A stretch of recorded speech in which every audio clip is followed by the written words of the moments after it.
Real Madrid faces the current European champions in the semi-final of the Club World Cup. The last time Real Madrid faced PSG, Benzema scored one of the most iconic hat-tricks in the Champions League, in a season where he won the Ballon d'Or. The winner of this tie is going to be the favorites to win the trophy. Since the appointment of Luis Enrique, PSG has improved significantly. Their passing and off-the-ball play is why they were able to beat Inter Milan in the Champions League final. They were able to suffocate Inter by not giving them outlets out of the back. Inter was not able to play their 1-2s because PSG's forwards were working intelligently and effectively off the ball. Since Xabi Alonso has arrived at Real Madrid, the overall patterns of play have improved significantly in such a short period of time. But there's no doubt that Luis Enrique's project is much further along than Xabi Alonso's. And in many ways, this is a litmus test to Xabi Alonso to see how far he's come as the manager of Real Madrid. Regardless if Xabi Alonso wins or not, he will not be judged negatively by being defeated by PSG in this match because,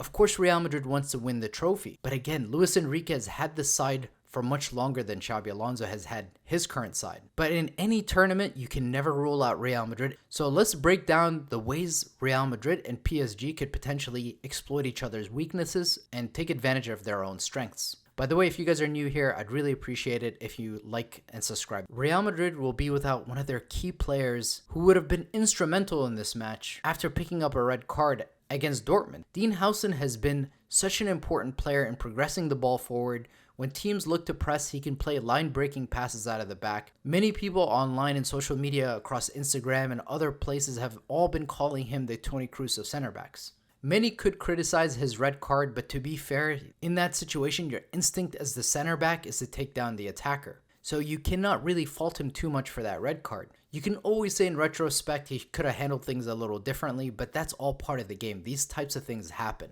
But now the question is, who comes in to replace him? The natural replacement is Raul Asensio slotting into the back, with Tchouaméni at times playing that hybrid role where he's often playing as a 6, sometimes playing a little deeper to form a back 3 when in possession. But one thing we know about Xabi Alonso is he really likes his center backs to be very good on the ball. And that's why Tchouaméni has been such a key player for Xabi Alonso, is because he can play that hybrid role, drop into deeper zones, and progress the ball forward. So that raises the question, could we potentially see Tchouaméni replace Dean Husijen in this situation, and then see a potential midfielder come in? A player who has been coming back from injury is Eduardo Camavinga, and he is one of the best players in Europe in terms of evading a press because he's so good at carrying the ball. That is one of the ways you can break a press from the opposition, and Camavinga is extremely good at that. But having featured no minutes so far, despite being in training with the team and looks like he's regained his fitness, I highly doubt that Camavinga is going to be a player who's going to start this match, although he would have been a great solution.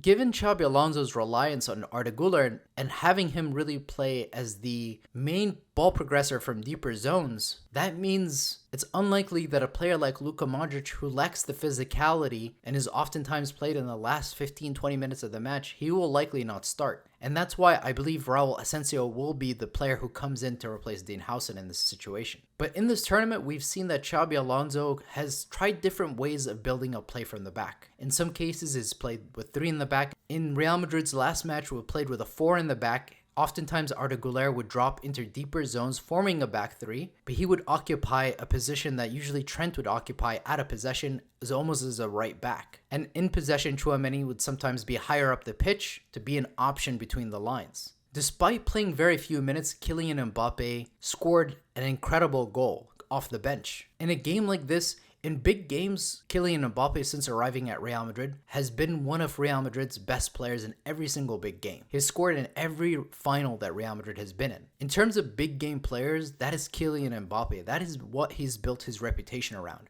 Not to mention the fact that he would be facing his old team. After the game, Xabi Alonso said that he was unclear about whether Kylian Mbappé was going to start. He just said that he was coming back from injury, he was still recovering. But given the form of Gonzalo Garcia, he is a player who has scored all of his goals in the box. He has played that 9 role for Real Madrid, whereas Kylian Mbappe's instinct is to hang at the top of the box. But if this turns into a game where PSG does to Real Madrid what they did to Arsenal, what they did to PSG, which is be very effective in the way they press the ball and keep the ball, If Real Madrid has less possession of the ball, that means they will have to be very deadly in transitions. And that's where a player like Kylian Mbappé comes in. He's a player that can have very few touches on the ball and still be deadly. And so that's why in a game like this, you need a guy like Kylian Mbappé because he could be the difference maker. His experience in big matches is truly on his day unstoppable. Under Xabi Alonso, we have yet to see Kylian Mbappé play with Vinicius up top together at the same time. And speaking of Vinicius, he started off the tournament really on good form, but that form has dipped over the last 2 games. And if Real Madrid wants to stand a chance of winning a game like this, they need the best out of their best players. Because PSG's fullbacks, both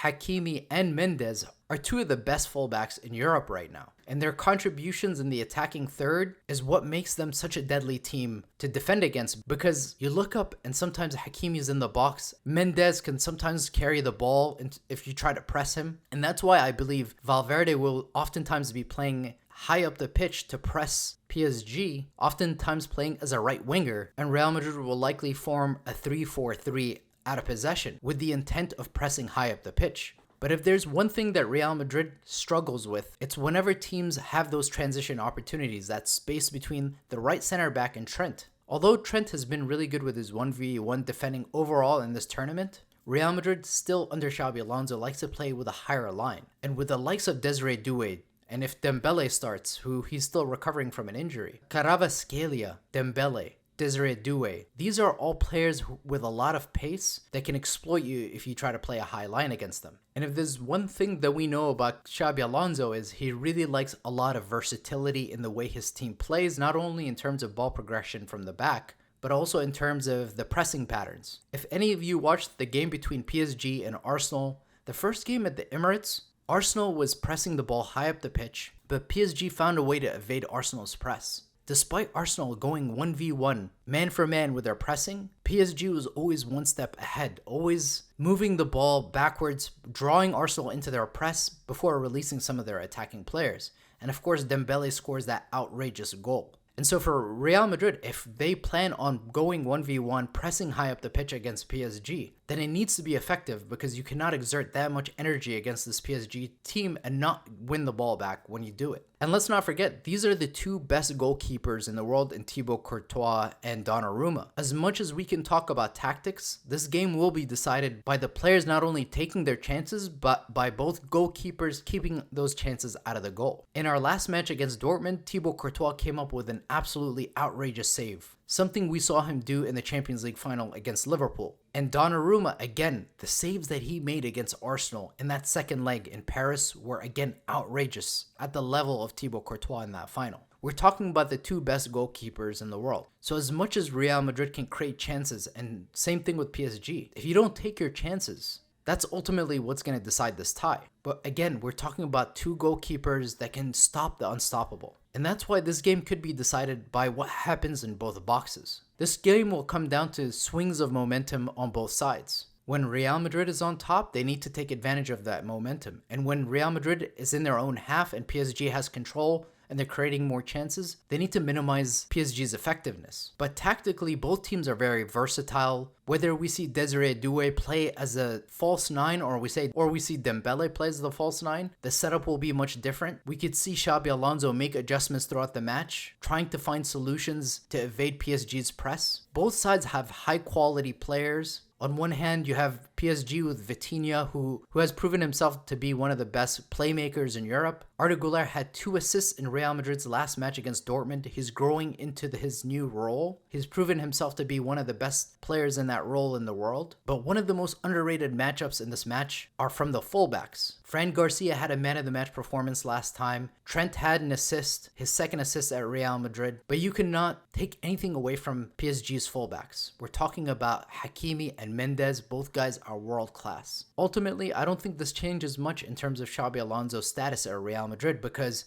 what he's done with Real Madrid in such a short period of time has been nothing short of amazing. When I'm seeing Valverde is starting to score again, when I'm seeing the likes of Fran Garcia getting man of the match performances, when under Carlo, he looked like a shadow of himself. He had absolutely no confidence. When I'm seeing Tchouaméni playing as one of the best 6s in the world, if not the best 6 in the world right now, when I see Arda Güler playing some of the best football he's ever played at Real Madrid, playing in a role where we all knew he could play, but he was never given that chance under Carlo. I just remember Xabi Alonso's first press conference where he said, I want Real Madrid fans to look at this club and say, this is my Real Madrid. And when I watch Real Madrid now, that's what I say. I say, this is my Real Madrid. This is the side, this is the way Real Madrid should play. Real Madrid should be dominating sides in complete control, not suffering, not relying on players to exceed their XG and score unimaginable goals. And so I think Real Madrid will win this tie. I'm predicting a 3-2 scoreline for Real Madrid. Let me know if you guys agree with me. Maybe I'm